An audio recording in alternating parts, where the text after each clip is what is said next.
It's now 3 o'clock. Where's the rain, guys? Hi, Lily Alexander. So, like I mentioned, I wanted to do a response video to your video on why are people trans? Or alternatively, why suss out what might be better left unknowable.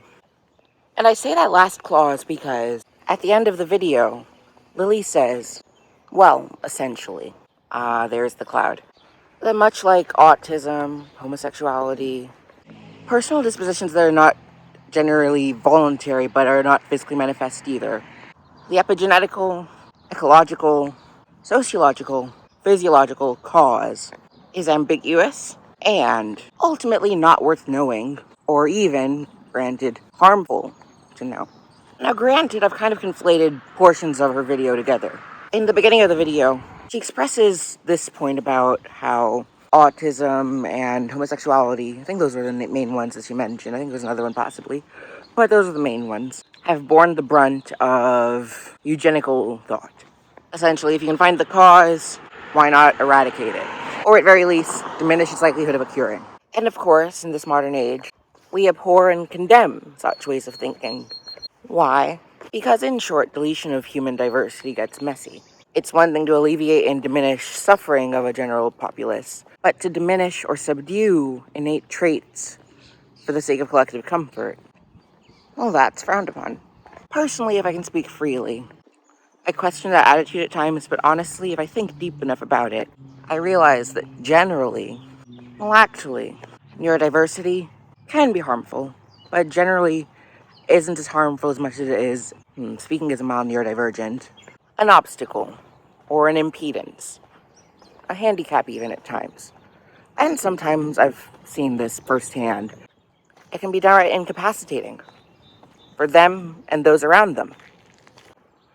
I always think of a high school friend of mine, whose older brother was severely autistic in the sense that he was relegated to his bedroom and constantly screaming incoherently, so much so you could hear it across the house. And surely there were times when he was silent and not audible and, but honestly, when I think about it, and it doesn't take much thought, for him and those around him and those linked to him biologically, what kind of life is that? It's full of nuisancy.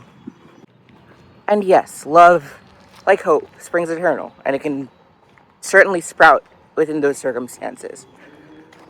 And in a way, it kind of has to, because he is alive and vivid, and so are his folks. So there has to be some sort of mutuality and understanding and peace found among them. And this is coming from me, a neurodivergent. And granted, yes, I'm kind of on the fringe between, neuronormativity and neurodivergency. Just the way that the tests I've taken have come out. But there's obviously something kind of quirky with my mentality and stuff. And two of my best friends happen to be neurodivergent females, so. And yes, cis. The point being, at the grip of what we are, we struggle, we suffer.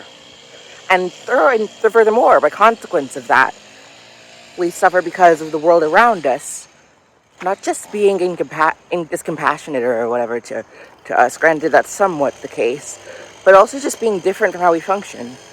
And sometimes not even to functionality, to not be able to focus, to not be able to string your words correctly or easily, to not be able to think on the same wavelength as other people, and to be able to communicate and convey things with efficiency because we know what we're getting at. That, you know what I'm getting at? Like, that makes it difficult. It's not efficient, it's not helpful. But the last century or so has bred human rights and compassion. And I, personally, am not going to knock that. But honestly, even when given the same playing field, not everyone is on the same level. As for homosexuality, frankly, I don't think it's fair to lump LGBTQ sexuality and gender identity with neurodivergence, although they do tend to coincide with neurodivergency much more often than cis-hetero people. Now I decide where to go next. To me, even though reproductive facility is undermined through these, and often certain extra tools are necessary, more helpful in maximizing the happiness and fulfillment of people's lives who are under this banner of identities. Time and experience has proven that you don't need to reproduce, even as a heterosexual person, in order to be happy or fulfilled in life. There's so many other things you can do in order to fulfill yourself in life. But granted, what exactly causes homosexuality, right? Big cloud. Well, I referenced in Lily's comment section this gene called XQ28. This gene was at the helm of LGBT epigenetical debates and concerns for much of the 90s and the 2000s, and even into the 2010s, at least by my recollection. You know me, I ain't preparing liquor. Essentially, it was presented and discussed, studied, dubiously, as being disproportionately common in homosexuals versus heterosexuals, namely gay men versus non-gay men. People who aren't gay men. In short, there used to be all this talk about the gay gene, so to speak, and finding that and discussing genetic links between sexual orientation and the genetic disposition of your body. And, I'm positive that there's some correlations. I mean, there is even, like I mentioned earlier, a disproportional aspect of autism and Asperger's and neurodivergent symptoms and disorders being more concurrent and common with those who identify as LGBTQ. And especially those who identify as trans, from what I can glean. But I find that rather skin deep, like the sweat on my pores. The statement I guess I would make is sex as a whole, sexual orientation, sexual identity, sexual gender expression, all these things, physical sex, gonadal sex, all these things, it's as endocrine as it is genetical. Endocrine as it is genetic. I don't know if we say genetical. To me, sex is a mosaic of traits that occur hormonally at the behest of genes, namely karyotypically chromosomes, But, and it's a big but, not without the inducement of the hormones necessary. So yes, you can have male DNA, but if your body doesn't process testosterone efficiently, or if it doesn't generate to have testosterone be produced sufficiently, then instead you're not going to have a virilized body. You're going to have breast tissue that's significant, and you're going to have subcutaneous fat that's much like a woman's, going to not have a voice drop, etc. I believe, for instance, it's Kallman syndrome that is hearkened to at the reference of these traits. Or even Swyer syndrome, which I learned about in recent months, which allows for a completely female, not even just feminized body alongside XY chromosomes, and without even having AIS, androgen insensitivity disorder, or syndrome rather, androgen insensitivity syndrome. Breathe.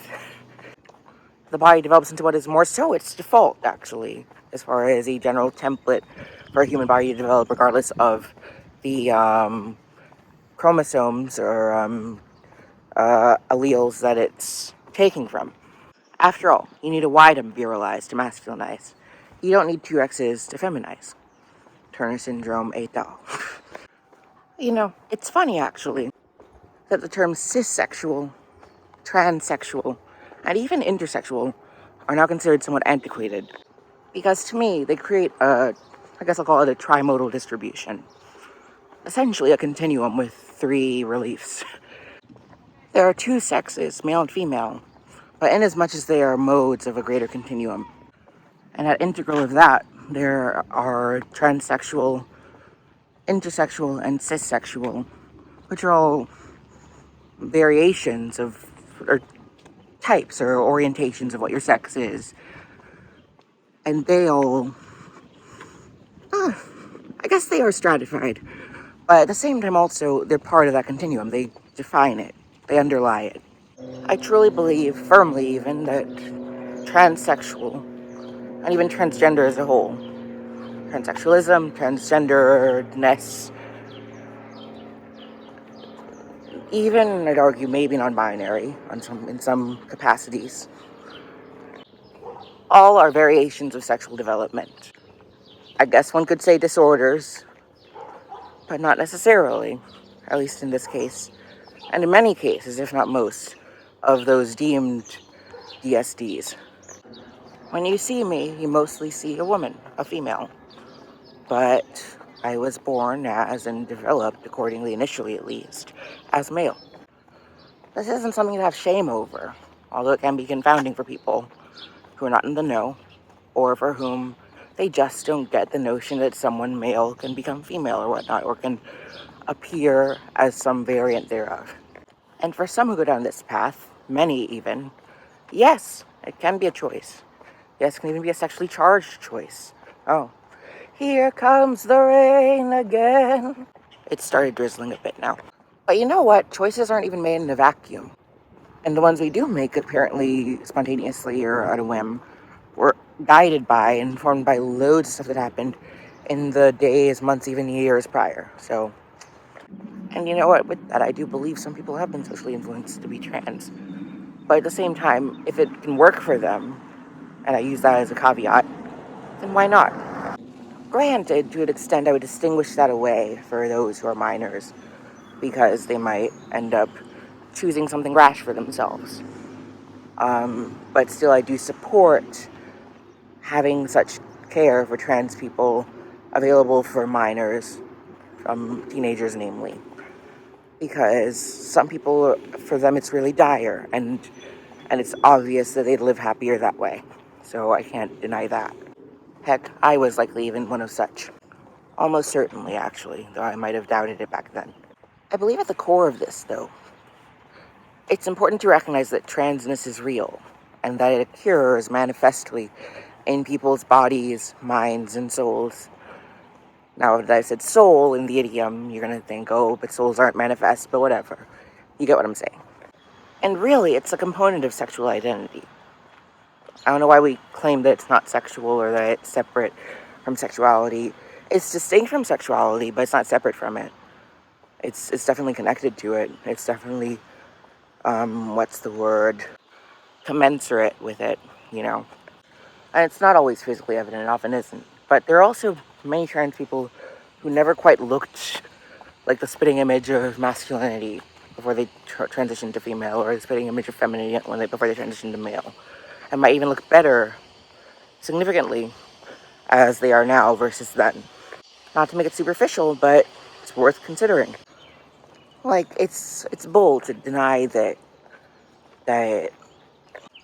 maleness and femaleness are lifestyles that we're born into, and it's very hard to get out of them.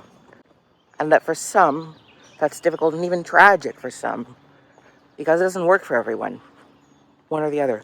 And sometimes neither quite works, you know, and that's where you have non-binary people for whom I have my questions and even biases. But, I mean, for me, my transness is not a social movement. It's simply how I get on with life. And for some non-binary people, it seems to be more of an insistence to abolish gender, or to see them past what their gender is, or past beyond gender, or to see them beyond what their sex apparent is. And that is sort of a statement more than an actual identification that's inside you. But there are some for whom gender just inherently feels stuffy or even just breaks down, and that deserves respect too. But personally, to get back to the main point, gender is individual and deeply personal, and in that sense, it is mystical, it's a mystery, like love and sex and sensuality and everything that makes a person whole, so to speak. But, hi asexuals, sorry about that. You know what I mean. That doesn't mean that gender as a whole is intractable, or unknowable, just to consider it unknowable. It's considered untouchable. It's to consider it almost nebulous. And I think that while individual truths have to be respected, I do think this stuff is worth studying. I do think it can be studied and should be. And I think that there's a lot of room for understanding that gender is connected. It's commensurate with one's sex. It does connect to it. It does sometimes contradict it, but it's also connected to it. And sex can be remanifested, can be altered, is mutable on some level. Not entirely, but you can definitely take HRT supplements. You can definitely undergo surgical changes. You can definitely voice train. You can do loads of things. The fact that trans people contradict some biological expectations that many people have, even in the science world, in the academic world, the fact that some find us downright confounding, that doesn't make us intractable. It doesn't make us unstudyable or inscrutable. It just means that there's more learning to do. And as my battery comes to die, but I won't let it. I dare to say that that's a beautiful thing. And we are a beautiful thing. I'm thankful for the video. And there was stuff that I reviewed from it, that I revisited, and stuff that I, learned also. But I think a good follow-up message to it is, let's not be afraid to trace mystery. Let's be unafraid even, because there's always more awaiting. Especially considering we all die. I mean, the next generations tens of us later, have to rediscover all this stuff, even if it's based on the giants that we've been in the past, on our shoulders, Even with that, there's always room to rediscover and to reorient one's perspective and to gain new insight. So I don't think it's necessarily an issue of let's not throw away uncertainty or throw away not knowing. Let's continue to be curious and go the distance at very least with that. I want my trans rights now. Well, mostly I have them. I want to keep them. Let's have fun being ourselves. Thank you, Lily.